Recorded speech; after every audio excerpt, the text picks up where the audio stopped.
Welcome to The Explainer. Today, we're pulling back the curtain on two fundamental concepts that power so much of the tech you use every day. We're talking about a super flexible way to store data and a really clever strategy for working with it. Put them together, and you can solve some seriously complex coding problems. Right, so think about this for a second. How does Spotify handle that play next cue so smoothly? You can add a song, drag another to the top, delete one from the middle, and it all just works. Well, that's not magic. It's all about choosing the right way to organize that data. And as you're about to see, the most obvious way isn't always the best one. To really appreciate our first concept, we've got to understand the problem it solves, and that story starts with the most common way we store a list of things, the good old array. So picture an array like a big numbered row of parking spots. It's one single continuous block of memory. Now, this setup is fantastic for one thing, raw speed. Because every spot has a number, jumping straight to spot 10 or spot 100 is instantaneous. But, and this is a big but, that rigidity comes with a major downside.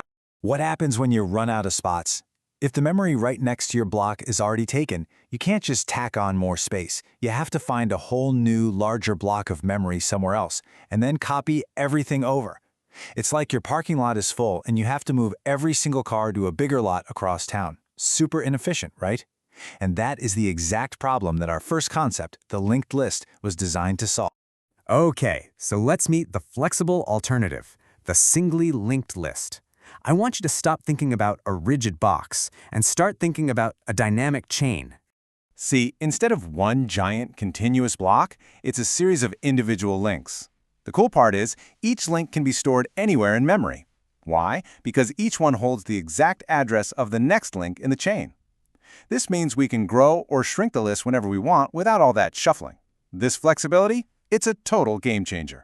And the magic is all inside this thing called a node. It's a really simple little package. It just does two things. One, it holds your piece of data, a song title or whatever. And two, this is the crucial part, it holds the memory address of the very next node in the chain. That's its only job. It doesn't need to know about anything else in the entire list. And this quote just nails it. It really is like a treasure hunt. All we have to do is keep track of the starting point, which we call the head. From there, we just follow the clues, those next pointers, from one node to the next until we get to the end of the chain. So this really gets to the heart of the trade-off. With an array, you get that awesome, super fast random access. You can say, give me the 50th item, and boom, you've got it instantly. But they're a pain to resize. Linked lists, on the other hand, are amazing at growing, shrinking, and reordering things on the fly.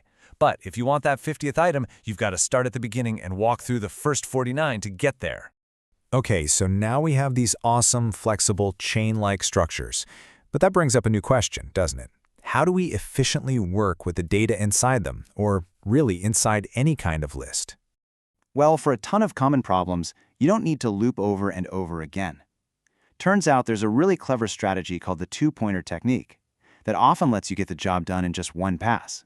It's this super useful pattern for things like comparing elements, searching for pairs, or even reversing a whole sequence. And doing it in a single pass is huge. It can take what looks like a slow, complicated problem and make it surprisingly fast and simple. By starting at opposite ends and working toward each other, they can cover the whole area and compare notes way more efficiently than just one detective walking the entire length of the street twice. It's just smarter. So let's see exactly how this works. We're going to put this to the test with a classic problem you see in coding interviews all the time. Checking if a string is a valid palindrome. Something that reads the same forwards and backward. So you look at this, and your first thought is probably, no way, that's not a palindrome. Our job is to figure out if it is, but there are a couple of really important rules that change the whole game. So basically, all that stuff, the spaces, the comma, the colon, the capitalization, we just ignore it. None of it matters. And this is exactly where the two-pointer technique absolutely shines. It lets us cut through all that noise and focus only on the characters we actually care about. Okay, so here it is in motion. We set up 2 pointers, one at the very beginning of the string and one at the very end.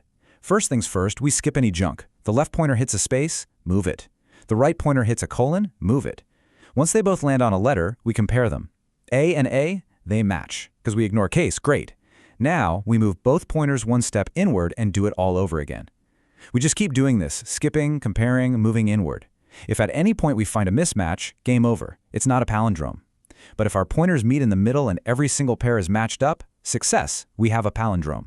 All right, let's do a quick recap and see what we've added to our conceptual coding toolkit today. So let's just boil this down.